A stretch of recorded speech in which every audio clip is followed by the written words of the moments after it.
Silom yamu tarap noksari loinana channel asina ngasi thagat chagadoriba video ase channel asina mamang dige dum thagatuna lakpa tha khodingi maru oibasingi matangda ngasi ju Thawan tha yaurabonina Thawan tha ge muk mayamda khudol tamjege kari kari lebige bdu mayam jegminase Thawan tha ge chaika ba numit ase Thursday Friday Saturday Thursday, Friday, Saturday ase Thawan tha gi oina chaika ba numini chaika ba numit se mayam hena khangbiram magani ko haibadi chaika ba se kari no haiba matamda aigi video yembiribe sinau sinadi adum khangani haitare adabu kitang explain tawjaram ge madudi chaika ba numit se akoina tha amada phaba numit ama thiba matamda chaika ba numit se dum lawbu yaiba haibadi yam lusan dabida akoina akang hai yam tana rudraga suko karigumba thaba ama tawge ai sinpham ama hauge dukan phamba hoboi be yai ko adige karigumba aina kaino ama tamba haitare sigumba gi matang oitar mahi tamba gi matang oi be yai natraga gari ama lege por ama lege inkhol ama lege sigumba matang da haitare ko afaba numi ama yengba matamda aina yam lusaludraga su akang hai tana ninga kya leitraga su chaika ba numi se dum khanba yai aduna Thawan tha gi oina chaika ba numi to Thursday, Friday, Saturday hariba numi ahum ase yamna faba numi ni haidana sumai thamjage loina na hariba chaika ba se mase kayamuk phage haiba matamda aikhoina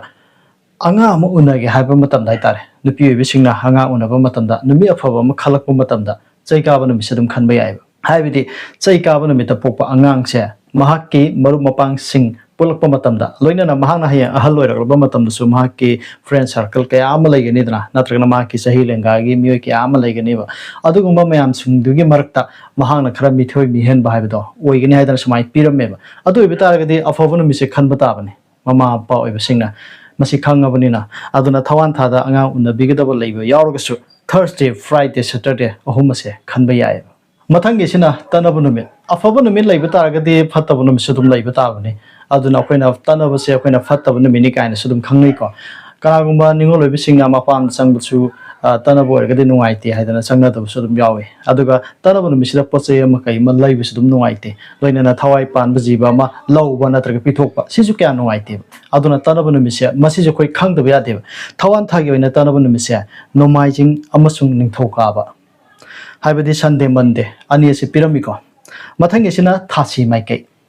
maikai je akoina karigumba thaba aruba masatpa matanda masi yengnei haitare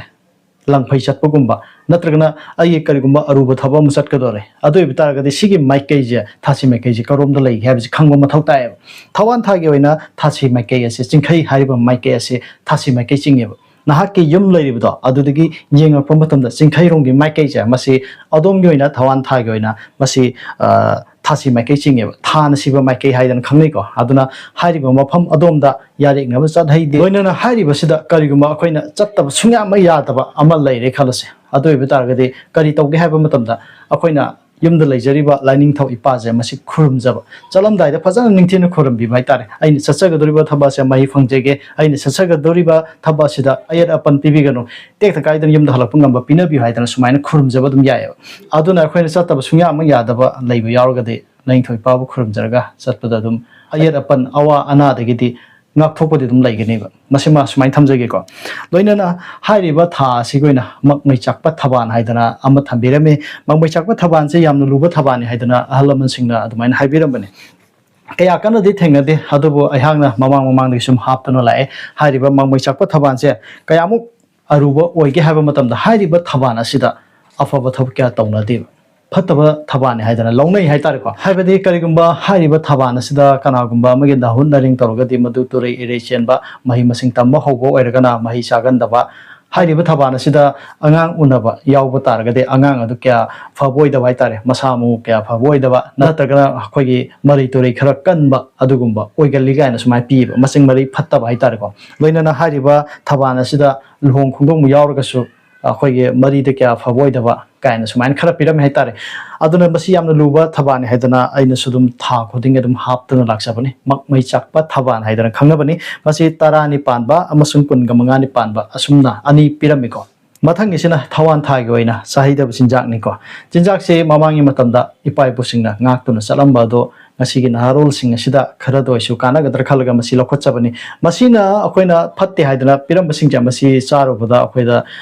hakchang da anaye kumba adugum khara dum laiba yaba phangba yaba adugum kaya amasum yawi ko maramsina masi lokhotchabani ko chahidaba chinjak se thawan thagi oina loklai pulai kaukha hariba ahum masi pirameba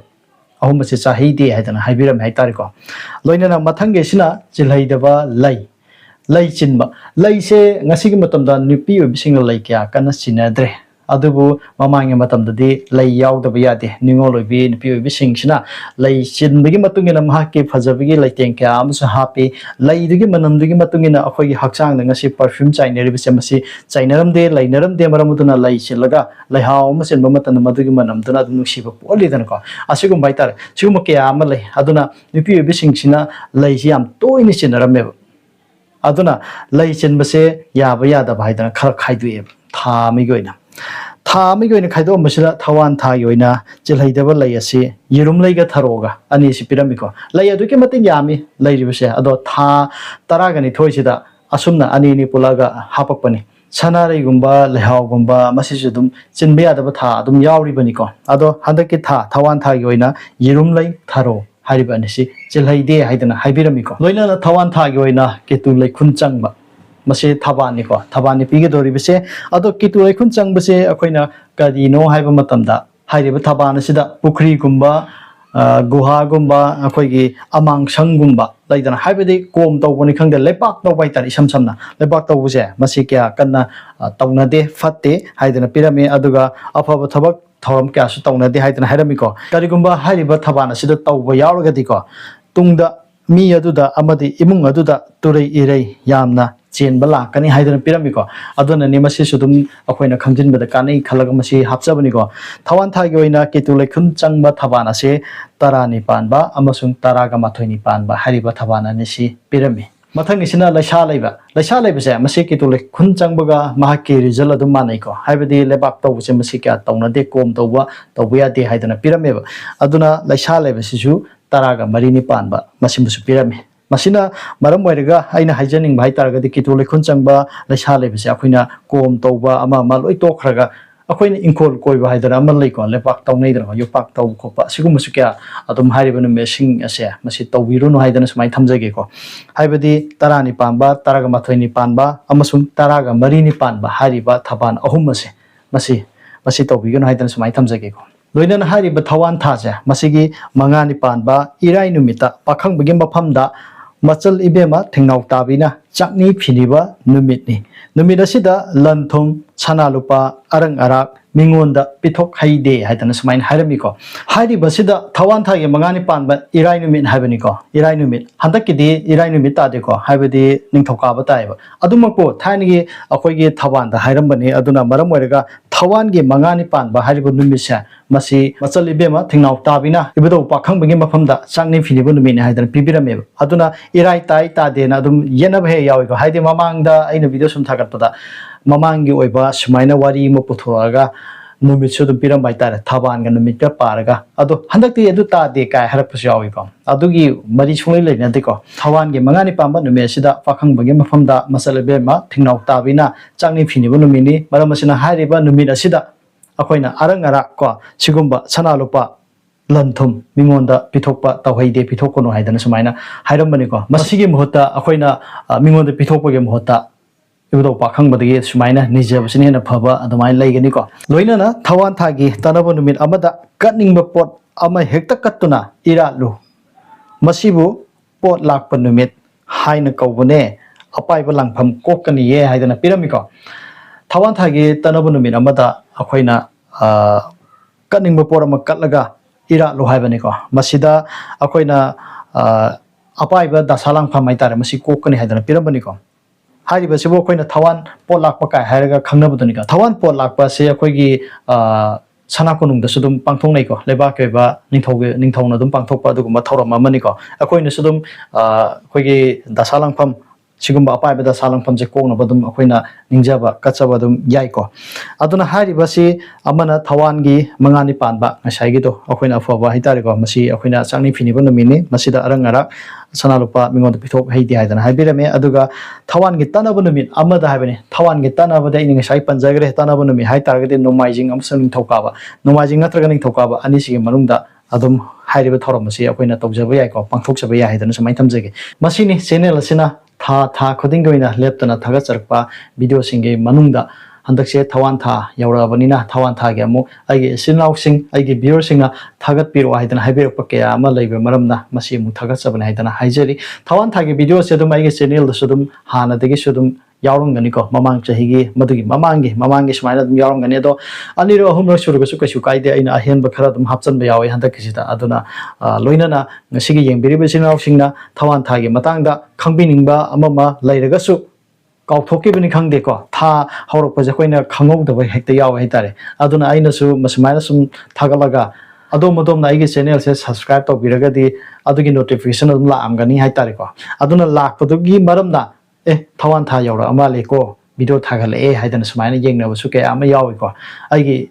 viewers sing adum haibir po yawe maram aduna ni ko mokhoji ka thore adu aigi video la khuduna